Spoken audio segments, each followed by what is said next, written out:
வணக்கம். இன்றைய முக்கிய செய்திகள். உள்நாட்டு எல்பிஜி உற்பத்தி 40% அதிகரித்துள்ளதாக ஒன்றிய பெட்ரோலியத்துறை தகவல் தெரிவித்துள்ளது. 22 கேரட் ஆபண தங்கத்தின் விலை சவரனுக்கு 2160 ரூபாய் குறைந்து ஒரு சவரன் 1,14,400 ரூபாயாகவும் 1 கிராம் 14,300 ரூபாய்க்கும் விற்பனை செய்யப்பட்டு வருகிறது.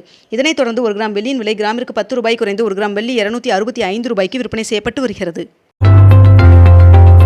கோடை சீசனை முன்னிட்டு ஊட்டி தாவரவியல் பூங்காவில் மேம்பாட்டு பணி தீவிரமாக நடைபெற்று வருகிறது. நாம் தமிழர் கட்சியின் தேர்தல் அறிக்கையை நாளை வெளியிடுகிறார் சீமான் அவர்கள். மார்ச் 23ஆம் தேதி தேமுதிக மாவட்ட செயலாளர்கள் கூட்டம் நடைபெற உள்ளதாக தெரிவிக்கப்பட்டுள்ளது. 2030ஆம் ஆண்டிற்குள் இந்தியா 3வது பெரிய பொருளாதார நாடாக உருவெடுக்கலாம் என்று பிஜிசி அறிக்கை வெளியிட்டுள்ளது.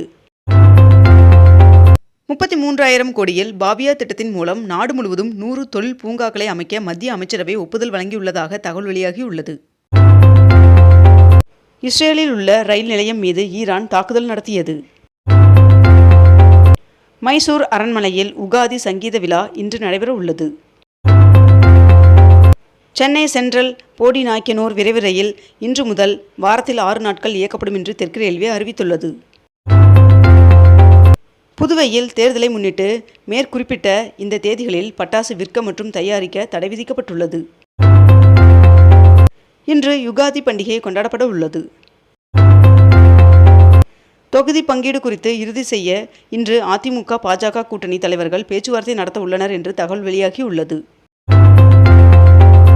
ஆப்பிள் நிறுவனத்தின் முதல் மடியக்கூடிய ஐபோன் இந்த ஆண்டு அறிமுகமாகும் என்று தகவல் வெளியாகியுள்ளது.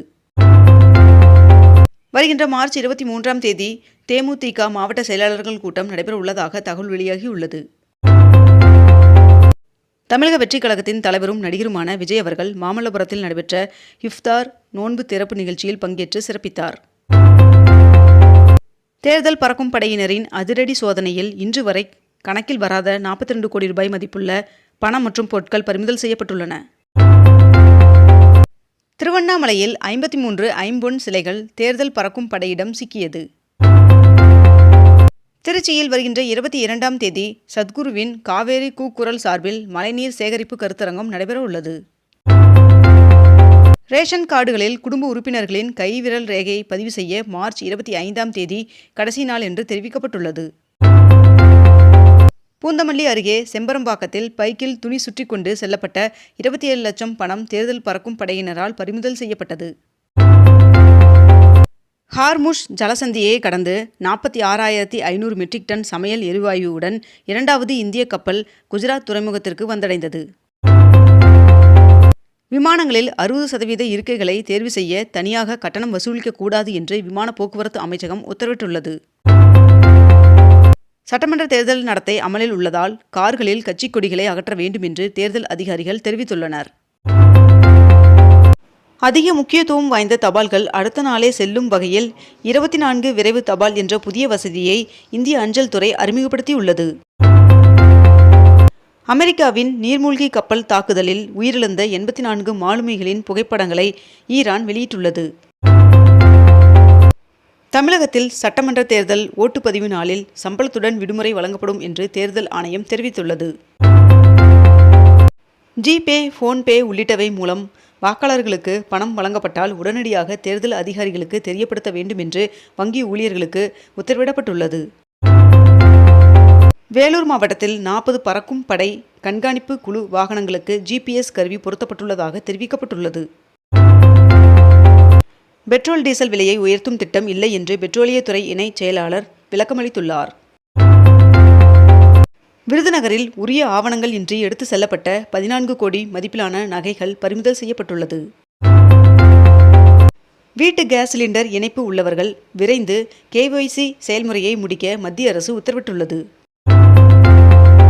இனி ஆண்டுதோறும் 1 கோடி ரூபாய் பரிசுடன் தமிழக இலக்கிய விருது வழங்கப்படும் என்று எழுத்தாளர் ஜெயமோகன் அவர்கள் தெரிவித்துள்ளார். தமிழகத்தில் 66 சுங்கச்சாவடிகளில் ஏப்ரல் 1ஆம் தேதி முதல் சுங்க கட்டணம் உயர்த்தப்பட உள்ளதாக தகவல் வெளியாகியுள்ளது. என்னை பற்றிய தாவேகா நிர்வாகி ஆதவ் அர்ஜுனா அவர்களின் கருத்து உண்மைக்கு மாறானது என்று நடிகர் ரஜினிகாந்த் அவர்கள் தெரிவித்துள்ளார்.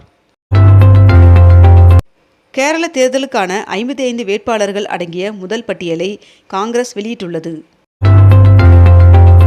கீழடியில் 11ஆம் கட்ட அகழாய்வு நடத்த மாநில தொல்லியல் துறைக்கு ஒன்றிய தொல்லியல் துறை அனுமதி வழங்கியுள்ளது. 24 எழுத்தாளர்களுக்கு சாகித்ய அகாடமி விருது அறிவிக்கப்பட்டுள்ளது. மறைந்த தலைவர்களின் உருவச் சிலைகளை மறைக்க தேவையில்லை என்று அனைத்து மாவட்ட தேர்தல் அதிகாரிகளுக்கு தேர்தல் ஆணையம் அறிவுறுத்தியுள்ளது. உத்தரப்பிரதேசத்தில் விற்கப்படும் முட்டைகளில் உற்பத்தி மற்றும் காலாவதி தேதிகளை கட்டாயமாக அச்சிட வேண்டும் என்று அம்மாநில முதல்வர் உத்தரவிட்டுள்ளார். மேலும் இவ்விதிமுறை வருகின்ற ஏப்ரல் 1ஆம் தேதி முதல் நடைமுறைக்கு வரும் என்றும் தெரிவிக்கப்பட்டுள்ளது. புதுச்சேரியில் பாஜகவுடனான தொகுதி பங்கீடு பேச்சுவார்த்தையை முதல்வர் ரங்கசாமி அவர்கள் புறக்கணித்துள்ளார். 2வது எல்பிஜி நந்தா தேவி என்ற டேங்கர் கப்பலானது ஹார்முஸ் நீரிணையை கடந்து இந்தியா வந்தடைந்தது. வரிகள் ரத்து செய்யப்பட்டதை அடுத்து அமெரிக்காவுடனான வர்த்தக ஒப்பந்தத்தை ரத்து செய்தது மலேசியா என்று தகவல் வெளியாகியுள்ளது. தவேக தலைவர் விஜய் அவர்கள் சட்டமன்ற தேர்தலில் பெரம்பூரில் தொகுதியில் போட்டியிட முடிவு செய்துள்ளதாக தகவல் வெளியாகியுள்ளது.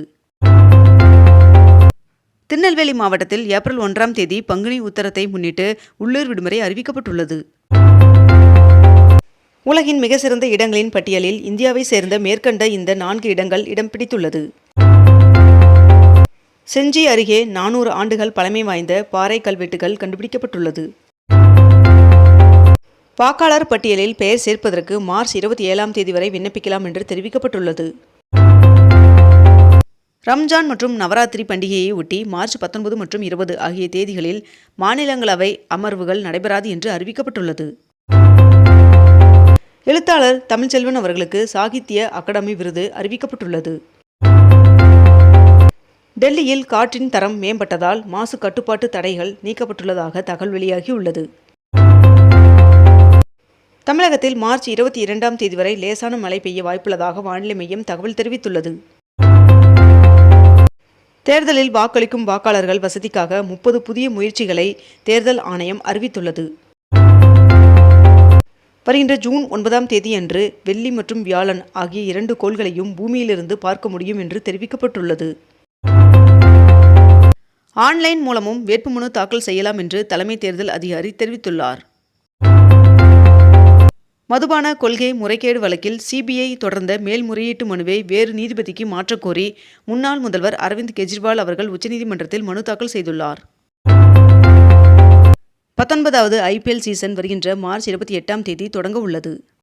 இத்துடன் இன்றைய தலைப்புச் செய்திகள் நிறைவடைகின்றன. மேலும் இதுபோன்ற அண்மை தகவல்களை உடனுக்குடன் தெரிந்து கொள்ள அக்னிபூ சேனலை சப்ஸ்கிரைப் செய்து கொண்டு தொடர்ந்து இணைந்திருங்கள். நன்றி, வணக்கம்.